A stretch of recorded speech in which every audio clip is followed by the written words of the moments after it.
Hi, Dr. Gary here on the road. We sell dental practices nationwide. Okay, today's topic is absolute craziness at the closing day. You're not going to believe this story. We'll get into it shortly. As you know, we're in multiple states now selling dental practices. We have 10 employees, 2 CPA accountants, marketing director, operations director, and multiple development acquisition personnel specialists. So we're now available to you 363 days a year. Oh, it's so bright out. Excuse the sunglasses. We're open to you 363 days a year from 8 a.m. till 9 p.m. East Coast time. Our phone number is 201-663-0935. Website is dentalpracticeguide.com or nationwidedentalpracticebrokers.com. The information you're about to hear is all for entertainment purposes. It's not legal or business advice. If you're thinking of, and we do have a lot of experience, by the way. We're doing this for 13 years. I was a dentist for 25. So we have information to share with you. Especially if you want to sell to a DSO corporate, call us, because we work with them all. They pay our commission based on certain criteria. They all pay our commission. Every single one I've ever done, they paid my commission. So there'll be no commission under most circumstances ever to the seller. Not only that, we reimburse your legal fees based on certain criteria. We'll reimburse your legal fees upon successful closing. So please give us a call.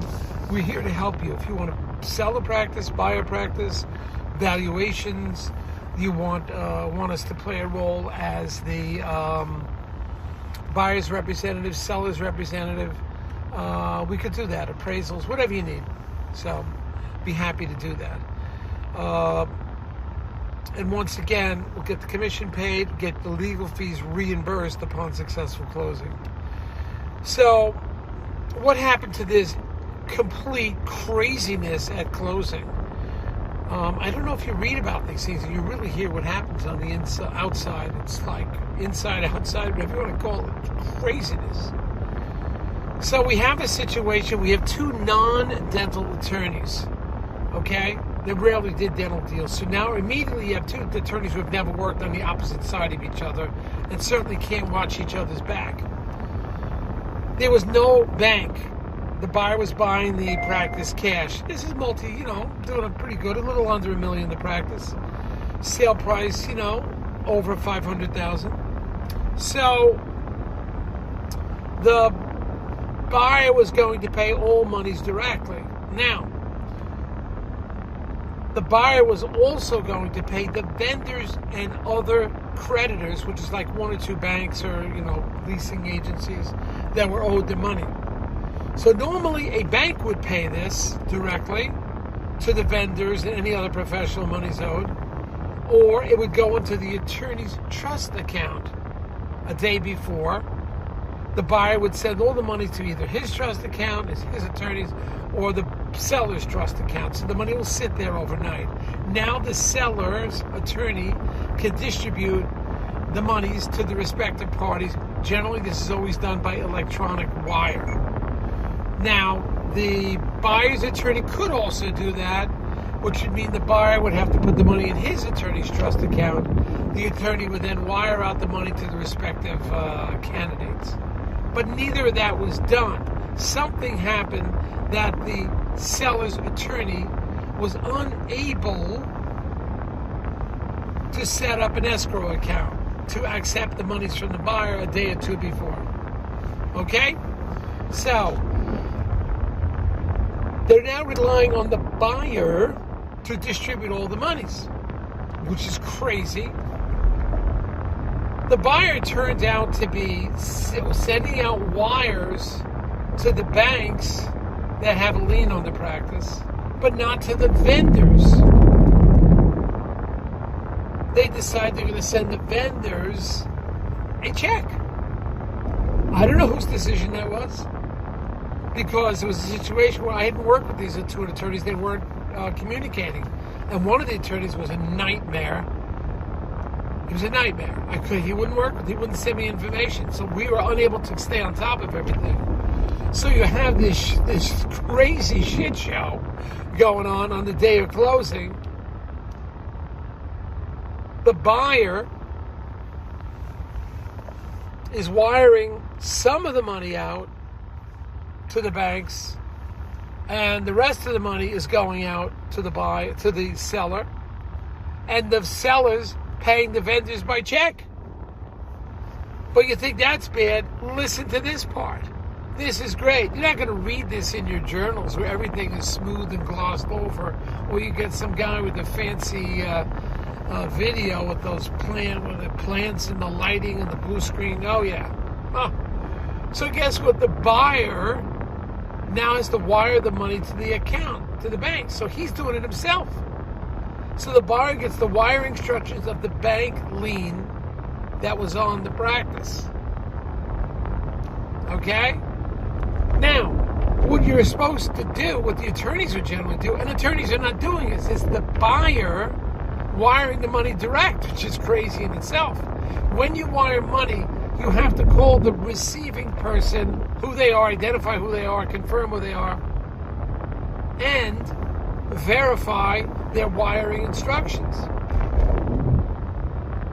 He doesn't do that. So either his attorney didn't tell him what to do, the seller's attorney didn't tell him what to do, the buyer's attorney doesn't tell him what to do. I never saw a closing statement. I don't even know if they made a closing statement, which in itself is so crazy. This is like craziness would happen. Okay, he wires the money, the buyer wires the money to the bank who had the lien on the practice. Guess what? Buyer was received from the seller or somebody the wrong wiring instructions. So the buyer is wiring $200 some odd thousand to the wrong recipient. I mean, what? Are you kidding me? This is crazy. The buyer finds out it's the wrong recipient because I think the receiving recipient says, hey, what is this $200,000+ you just sent me? And they could have just sat back. Now, when you send the wire, technically it's gone. You can't receive it. You can recall a wire, but after an hour or two, if the receiving recipient of the wire gets it, it's gone. You can't get that back. Luckily, within an hour of, I don't think the wrong party never, I think something happened. Somebody noticed right away at the wrong party receiving it, said, I'm not the right person to get this. It's pretty honorable. So the buyer was able to recall the wire. If not, the buyer would have had to put up double the amount of money. So this craziness, the buyer had to recall, and I think he did it within, or she did it within a half hour or whatever when they found out what the mistake is. This is absolute craziness. This never happens. And it happened. Remember, we don't have dental attorneys. We have no dental bank. There's no checks and balances. And you don't have the two attorneys who worked on the opposite side of the table before are checking and balancing each one. Complete chaos. This stuff happens. And better yet, the buyer didn't pay the other vendor directly, decides to send all the money to the seller. It was then the seller's responsibility to pay the vendors. That vendor was like a leasing company or something like that. And that was like $50,000. So the seller is supposed to pay these different vendors directly. Now the buyer should have been wiring everybody the money. But the buyer wasn't. The buyer was just wiring the bank liens and the seller, and they decided, and I don't know what the attorneys are doing. I don't want to blame the attorneys because they wasn't there that day. They were challenging attorneys to work with, definitely screwed this up.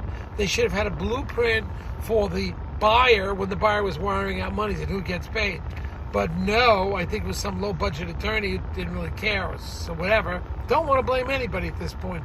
I'm just stating facts. So now this seller is now responsible to pay the vendors, leasing, lab, and his other people. The seller decides to send out checks instead of wiring money to the various vendors. Well, some of the vendors, it was a large, it was like a $20,000 check to some of the vendors, leasing company, whatever. So the seller sends by regular mail them checks. When the one vendor, I think it was the lab, got the check, they said, hey, I was supposed to get a wire. And the seller says, well, I don't know what happened. So the vendor, the lab, goes and deposits the check. But then he gets a note from his bank, they're going to hold the check for 7 working days, which means weekends and holidays don't count. So the buyer, the vendor's going crazy. He's a small-time lab guy. He's going crazy. $20,000 means a lot of money to them. It certainly should to anybody. He's calling the seller and says, hey, when is my check coming? He finally gets the check. Bank puts a big hold on it. It's $20,000 some odd dollars. And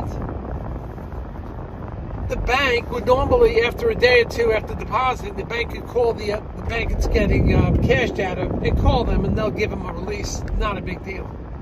It was over $20,000. But in this situation, the bank was a very difficult bank to work with. They wouldn't give him information over the phone. They wouldn't give his bank, where he deposited the check, whatever it is, whatever the name of that bank was, they don't reveal information. They don't talk about the checks. So the poor vendor is now waiting and waiting and waiting. He had to wait, I think, 10 days or something like that. He's still waiting. So received payment, deposited payment, but can't do anything about it. The whole thing is crazy. Sorry for the tilt. So now, when the vendor calls the seller, vendor's bank calls the seller to get the check released, the seller won't take the phone call. This is like crazy. All you had to do, they just wanted to verify that the seller, because it was 20-some-odd thousand, just wanted to verify that the maker of the check acknowledged writing the check. That's all they needed. Either verification from the bank wouldn't talk to them. Certain banks will do that no matter how big they are. Or hear it from the maker of the check. But the maker, the doctor that wrote the check, will not acknowledge. This is telling everybody unavailable in surgery. I feel sorry for the vendor. He gets stuck, has to wait the 12 days. A small-time guy taking him to wait 20-some-odd thousand, he could use the money. It's not very fair to do that. But that's what they did. Absolute craziness. So when the vendor calls the seller of the practice, the seller of the practice doesn't pick up the phone. It's just crazy. So these things happen. You don't ever relax until that money is in your bank. Never relax until it's in your bank and you could read it on your statement, on your phone. Complete craziness. And it happens. I know. Oh, by the way, we got all new practices. So call us and we'll get it together for you. If you're on our list, you'll get it every 4 weeks or so. Usually we'll have like 8 practices, new ones for sale. Just call us and we'll get it together. And if you like what you're hearing, we're going to do many of these all the time. It's over 350. They say we get more YouTube videos than anybody. Just hit the subscribe button so you'll be alerted instantly. I hope you find these stories interesting and you learn from them. I do not make up stories. They're too wild and unbelievable to make them up. But they happen, and I'm exposed to this every day. After all these years, 13 years, you think you sort of got a handle on things? There's always another surprise. I'll see you, team. Bye.